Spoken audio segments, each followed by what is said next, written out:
po, Mommy. Punta lang po ako sa baba. Paalam niya sa akin. Okay, baby. Saad ko naman sa kanya.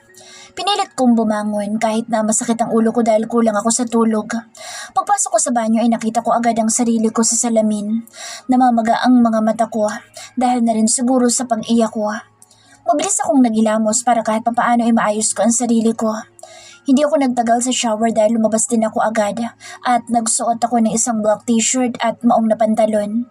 Habang nakaharap ako sa vanity mirror ko ay narinig ko na bumukas ang pintuan at pumasok si Angelo. Where are you going? Tanong niya sa akin. Kay Xavier. Sagot ko sa kanya. Why? Kailangan namin pumunta ng anak ko. Sasama ko. Anya sa akin. Angelo, nakikiusap ako sa iyo. Huwag ngayon. Pwede ba na isang tabi mo ang galit mo sa kanya? Hindi ba pwede na kalimutan mo na lang? Wala na siya. Wala na siyang laban sa'yo. Bakit feeling ko mahal mo pa siya? Ano bang gusto mo? Tama na. Hayaan mo na lang siya. Hayaan mo na si Xavier dahil wala na siyang laban sa'yo. I'm doing this for my son and not for myself.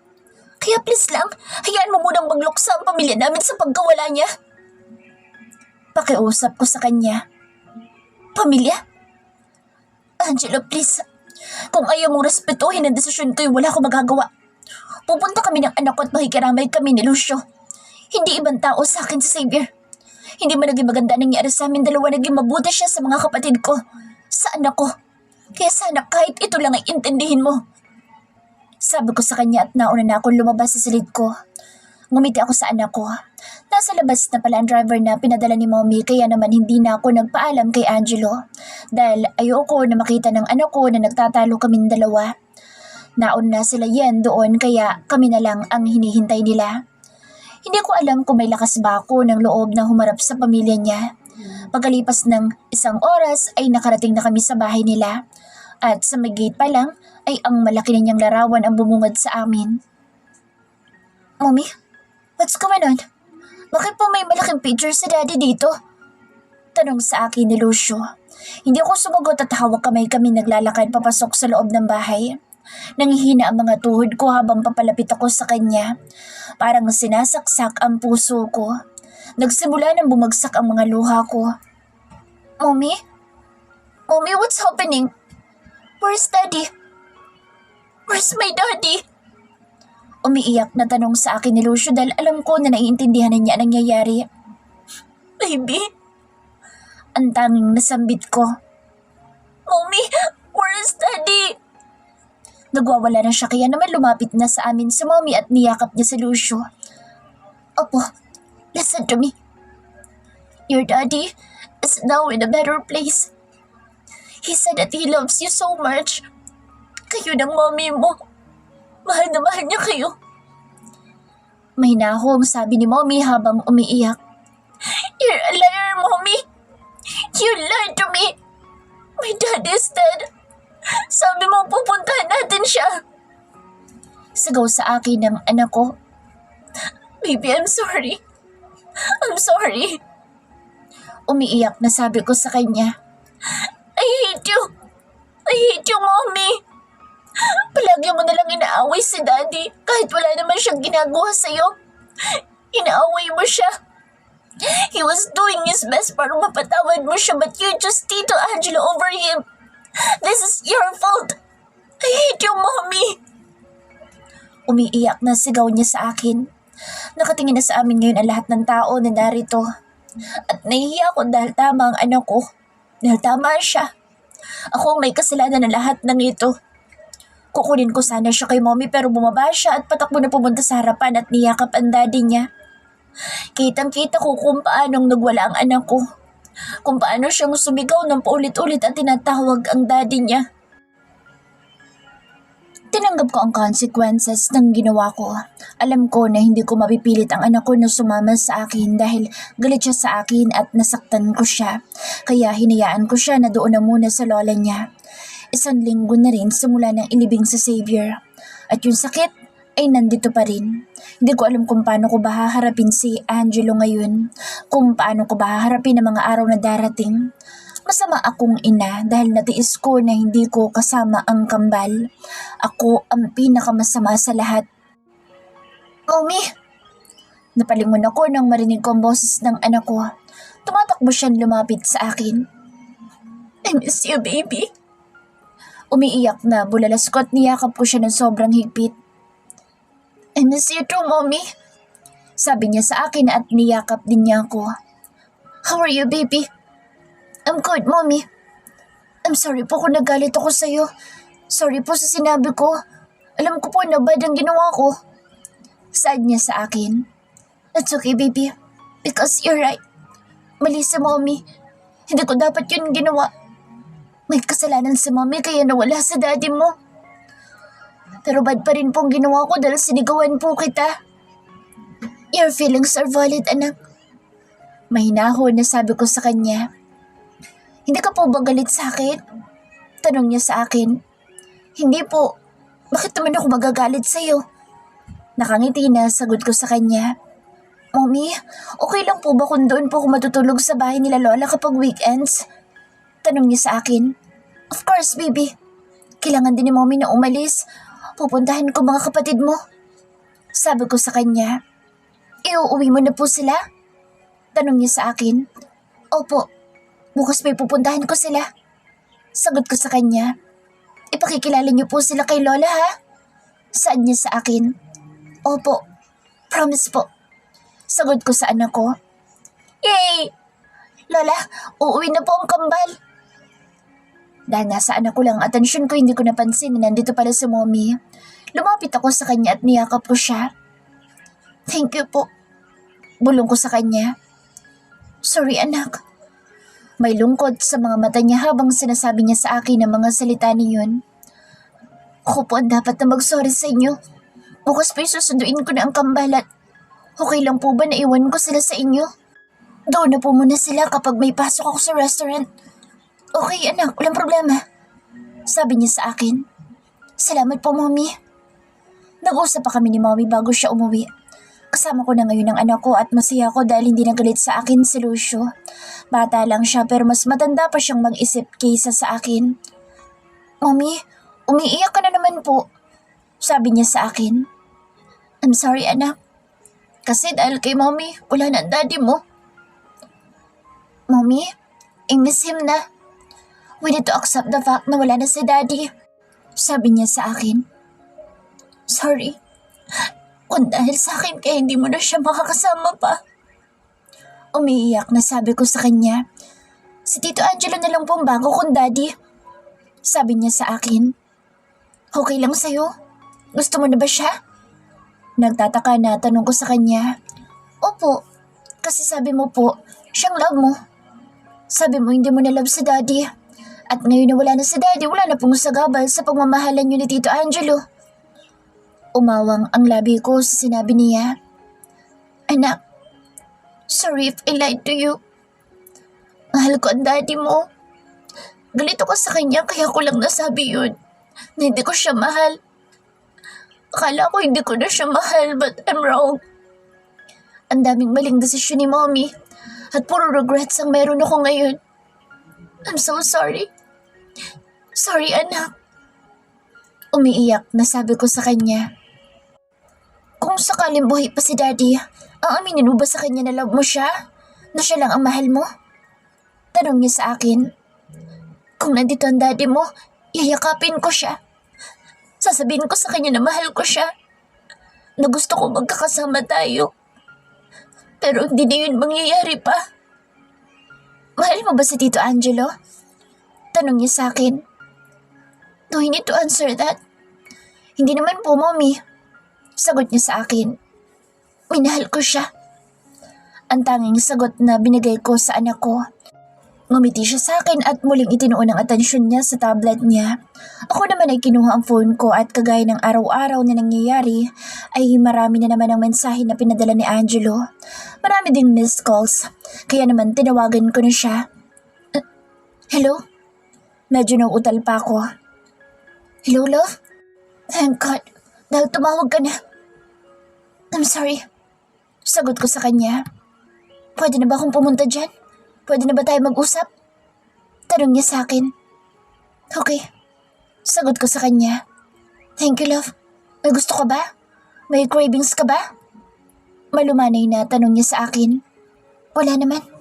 Sagot ko sa kanya. Okay, love. I miss you. Bago pa niya mabuo ang sasabihin niya, pinatay ko na ang tawag. Napabuntong hininga na lang ako habang nakatingin sa phone ko. Kinausap ko ang anak ko na pupunta ngayon sa Angelo at parang wala lang siyang pakialam. Ang tanging sagot lang niya sa akin ay okay. Makalipas ang 2 oras ay dumating sa Angelo. May dala siyang bulaklak at pagkain. Nakangiti siya sa akin ngayon kaya naman binigyan ko din siya ng isang pilit na ngiti.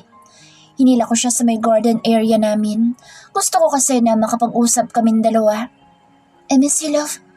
Sabi niya sa akin at hahalikan sana niya ako pero umiwas ako kaya sa pisngi na lang siya humalik. I miss you too. Alam ko na labag sa loob ko ang sinabi ko. How are you? I'm sorry for being insensitive. Sabi niya sa akin. I'm okay now. I'm sorry kung nadamay ka pa. Malungkot ako dahil galit sa akin ang anak ko pero okay na kaming dalawa ngayon. Saad ko sa kanya. It's okay, love. I understand. Anya sa akin. Angelo, thank you. Thank you for understanding. I love you. Sabi niya sa akin. I love you too. Niyakap niya ako kaya naman yumakap din ako sa kanya. Love. Tawag ko sa kanya. Yes, love. Mahal mo ba ako? Tanong ko sa kanya. Mahal na mahal. Mabilis na sagot niya sa akin. Kapag ba niyaya kita na pakasalan ako, papayag ka ba? Tanong ko sa kanya. Pumitaw siya sa akin at tumingin sa akin ng may pagtataka. Anong sabi mo? Sabi ko, magpakasal na kaya tayo? Sagot ko sa kanya. Are you sure? Tanong niya sa akin habang may malawak na ngiti sa labi niya. Oo, sure na ako. Of course, love. Magpapakasal ako sa'yo. Ako dapat ang nagtatanong sa'yo tungkol sa bagay na yan. Naalala mo ba surprise na sinasabi ko sa'yo noon? Yun ang gabi na gusto ko mag-propose sa'yo. Sabi niya sa akin na ikinagulat ko. Naalala ko din na yun ang gabi na nanaginip si Lucio tungkol sa daddy niya. Ang sabi niya sa panaginip niya na nakita niyang puno ng dugo ang daddy niya. At nagkatotoo ang panaginip ng anak ko. Wala sa sarili na naikuyom ko ang mga palad ko. Gusto mo ba na magpakasal na tayo bukas? Tanong niya sa akin. Magpakasal tayo, pero hindi bukas. Ayusin muna natin ang lahat. Okay lang ba kung in 3 months?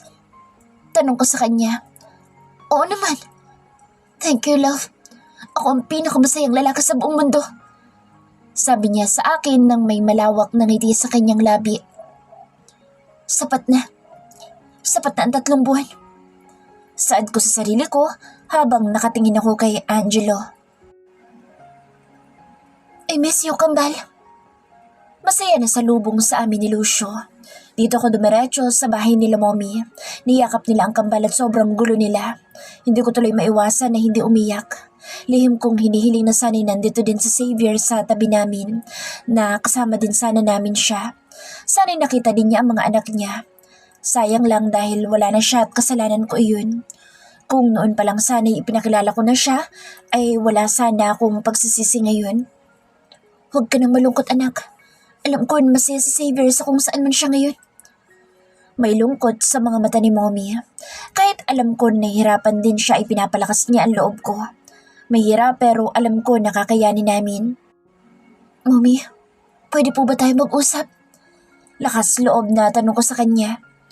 Yes, anak. Kasi may problema ba? Tanong niya sa akin dahil hindi ko kaya diretsong sasabihin ko. Kasi po, gusto ko magpaalam sa inyo. Magpaalam? Aalis ka ba?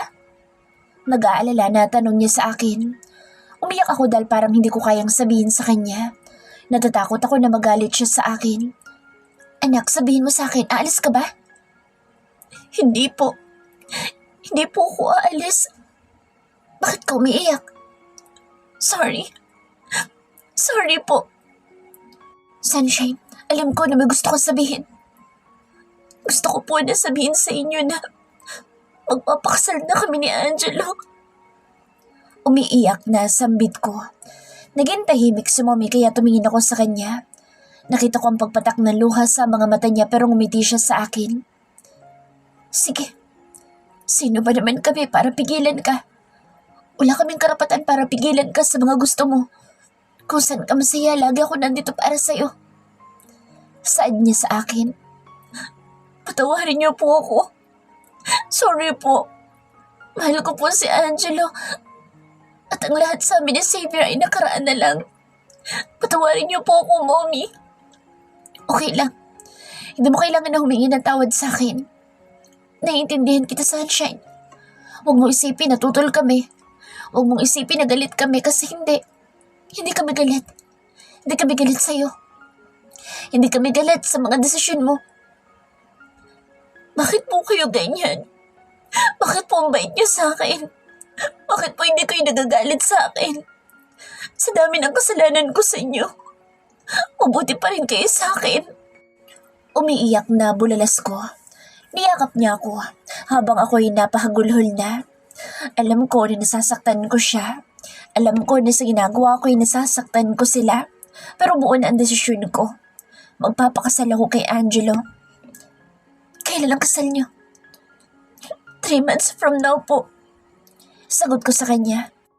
Hayaan mo na ako ang magpagawa ng gown mo. Saad niya sa akin. Huwag na po. Sapat na po ang lahat. Hindi ko po matatanggap kapag nagbigay pa po kayo sa akin. Sa lahat po ng binibigay niyo sa akin, ayan po ang tatanggihan ko. Sabi ko sa kanya. Sige, naiintindihan ko. Nakangiti na sabi niya sa akin. Umuwi kami sa bahay, kasama ko ang mga anak ko. Matamlay ang pakiramdam ko. Wala akong ganang kumain. Wala akong ganang kumilos. Nakahiga lang ako dito sa silid ko. Ate, pwede ba tayo mag-usap? Tanong sa akin ni Yen. Sige. Sagot ko sa kanya. May gusto akong ipakita sa'yo. Ano yun? Ito po ate. Sagot niya sa akin sabay bigay ng isang envelope. Binuksan ko ang envelope na binigay niya. Kumunot ang noo ko dahil hindi ko siya maintindihan. Hindi ko alam kung ano ba ang mga ito. Tumingin ako sa kapatid ko nang may pagtataka. Siguro nagtataka ka. Nagtataka ka kung bakit nakikita mo si Kuya sa mga larawan na yan. Anong ibig mo sabihin ito? Tanong ko kay Yan. Ang bahay na ito, pinagawa ni Kuya para sa'yo ate. Bahay niyo ito at ang lahat ng pera na pinapadala mo. Itinago namin. Naging hands-on siya sa pagpapagawa sa bahay na ito. Kasi ate, hinintay ka niya. Hinintay ka niya kahit na alam niya kung nasan ka. Never siya nagpakita sa'yo dahil umaasa siya na babalikan mo siya. Na siya pa rin ang mahal mo. Sobrang mahal ka ni Kuya Xavier, ate. At handa niyang gawin ang lahat ng bagay para sa'yo. Minahal niya kami. Inalagaan na para bantunin na kapatid. Never niya kaming pinabayaan, ate. Naging mabuti siyang kuya sa amin ni Bunso. Umiiyak na sabi ni Yan. Yan, ano ba itong nagawa ko? Anong klaseng tao ba ako? Umiiyak na tanong ko sa kanya. Sorry ate kasi naglihim at nagsinungaling kami sa'yo. Gusto ko sabihin sa'yo ang totoo pero pinipigilan ako ni Kuya. Kahit na nasasaktan siya dahil nalaman niya na may mahal ka ng iba, umaasa pa rin siya na mababawi ka niya. Iwan mo muna ako yan. Gusto kong mapag-isa. Please. Umiiyak na sabi ko sa kapatid ko. Sige po. Sabi niya sa akin at lumabas na siya. Isa-isa kong tinignan ng mga larawan ni Xavier. Lahat ng larawan na nandito ay nakangiti siya na parang mga ang saya-saya niya habang binubuo niya itong bahay. May nakita kong isang bato at may nakaukit dito. This house is for my wife. Pasa ko na nakasulat. Kaya naman mabilis akong bumaba para hanapin ang bato na nakita ko sa larawan. Hanggang sa may nakita ako sa may garden namin. Napakagulo ko dahil sa sobrang sakit na nararamdaman ko ngayon. Bakit? Bakit mo ba ito ginawa? Bakit? Umiiyak na tanong ko. Hindi ko na alam ang gagawin ko. Sobrang nasasaktan ako. Nasasaktan ako dahil hindi ko agad nalaman. Nasasaktan ako dahil bakit ngayon pa? Bakit ngayon pa nawala na siya? Umiyak ako ng umiyak at hinayaan ko ang sarili ko. Gusto kong mabawasan ang bigat. Ang bigat na nasa puso ko. Hanggang sa hindi ko na malaya na nakatulog na pala ako sa sobrang pag-iyak ko. Nagising na lang ako na nandito na ako sa silid ko. Narinig ko na kumakatok sa labas ang kasambahay namin kaya naman pinapasok ko siya. Ate, may delivery po kayo? Sabi niya sa akin sabay abot ng parcel. Binasa ko ang nakasulat. Itong hinihintay ko. Pinalabas ko na siya at ako na lang ulit ang naiwan dito sa silid ko. Binuksan ko ito para silipin. At biglang tumigil ang mundo ko nang bumungad sa akin ang third person's POV. Magpapakasal sa Sunshine kay Angelo. Saad ni Bea sa kanyang asawa na si Jeff. Bakit ba lalong nagiging komplikado ang lahat ng ito? Sigurado ba siya na magpapakasal siya? Baka naguguluhan lang siya. Hindi ko siya pwedeng pigilan. Kailangan natin na respeto ang nais niya. Respeto ang desisyon niya. Bata pa siya at alam ko na nahihirapan pa siyang magdesisyon. Nahihirapan sa lahat ng ito. Kahit ako nahihirapan din pero wala naman tayong choice, diba? Ito ang tingin nating tama. At isa pa, mahal daw niya sa Angelo. Sa tingin mo may karapatan akong pigilan ang nararamdaman niya? Umiiyak na tanong ni Bea. I know. Pero sana hindi niya ituloy. Umaasa pa rin ako na si Xavier ang mahal niya. Ituloy man niya o hindi walang magbabago. Alam natin pareho ang totoo. At sana maging maayos ang lahat. Araw-araw kong hinihiling na matapos na ito. Sad ni Bea sa kanyang asawa. Kailangan natin magtiwala na magiging maayos ang lahat. Hinalikan ni Jeff ang noo niya. Hayaan natin na siya na mismo ang makadiskubre ng totoo. Sad naman ni Bea at niyakap niya Sunshine's POV. Nanginginig ang kamay ko habang hawak ko ang papel na i-deliver sa akin. Biglang pumatak ang mga luha ko. Umiiyak na naman ako. Sunshine, Sarmiento. At ang nakalagay na date dito ay noong nasa restaurant pa ako nagtatrabaho. Paano nangyari ito? Kasal na kami? Kasal na kami nang hindi ko man lang alam. Umiiyak na tanong ko sa sarili ko. Napaupo ko sa sahig habang hawak ko ang kopya ng Senomar ko. Hindi ko alam ang gagawin ko. Nanghina ang mga tuhod ko at nawala ng lakas. Ano pa bang hindi ko alam, Xavier? Tanong ko sa sarili ko. Tumayo ako at mabilis kong tinawagan si Mommy. Pwede po ba ako magtanong? Ano yan, anak? Alam niyo po ba? Ang alin?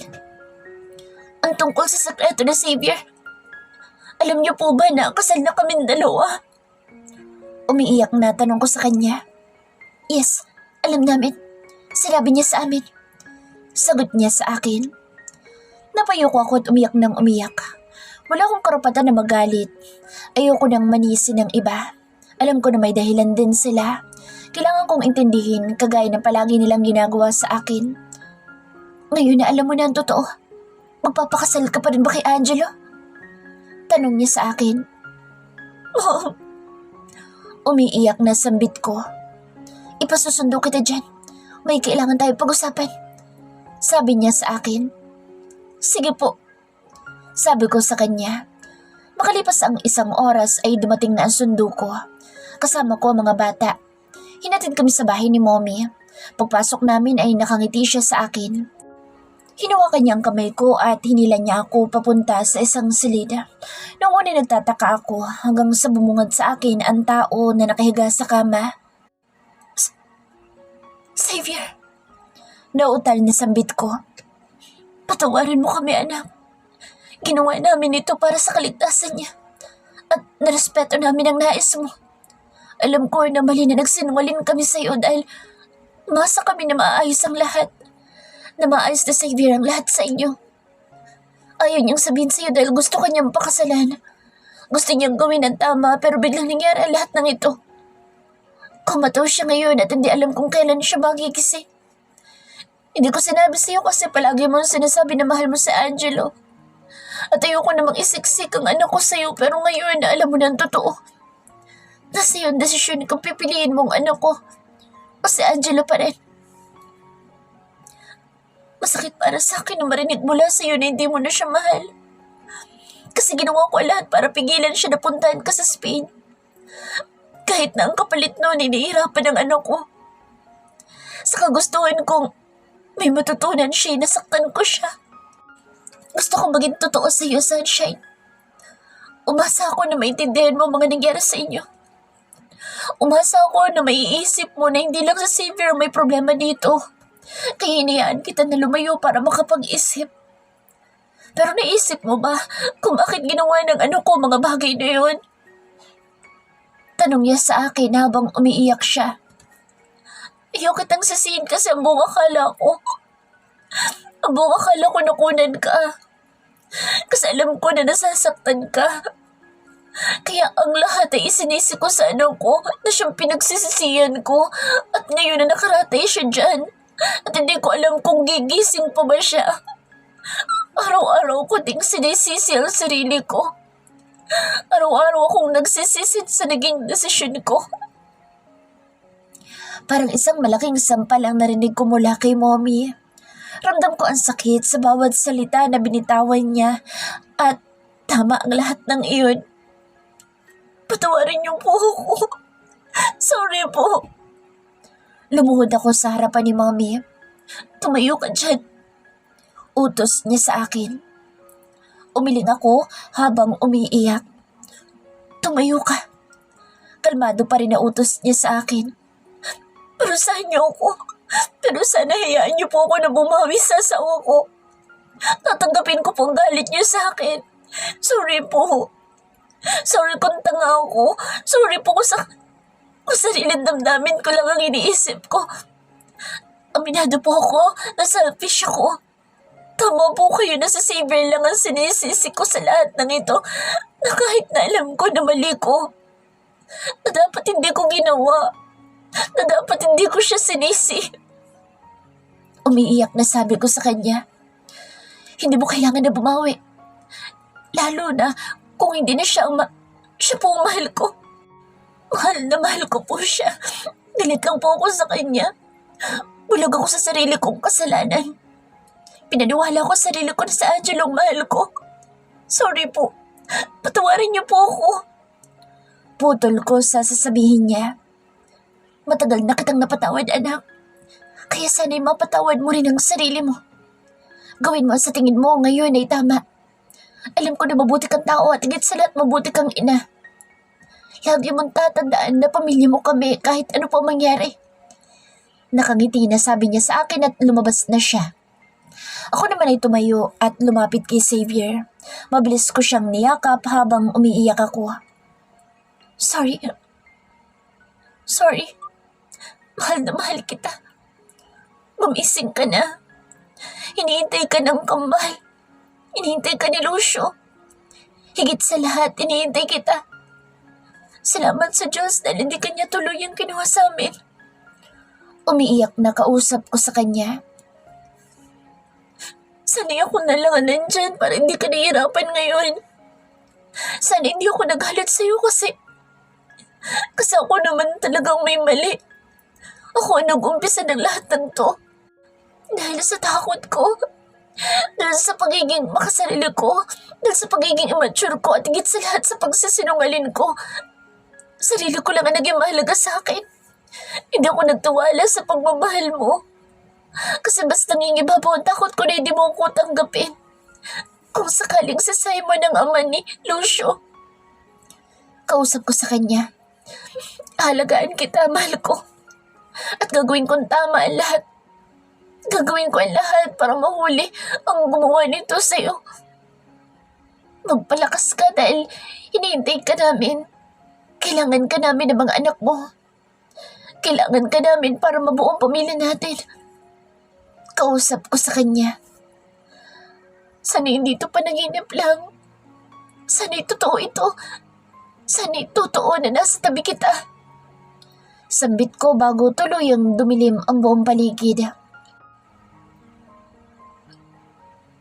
Good morning, Langga. Mukhang masarap rin ang tulog mo. Hindi ba masakit ang likod mo? Nakangiti na tanong ko kay Xavier. Gwapo ka pa rin po kahit natulog ka. Sobrang gwapo mo. Gumising ka na kasi pagdadamot pa kita. Pabiro na sabi ko sa kanya. Araw-araw ay dumadaan ako dito sa bahay nila. Dumadaan ako bago ako pumasok sa trabaho ko.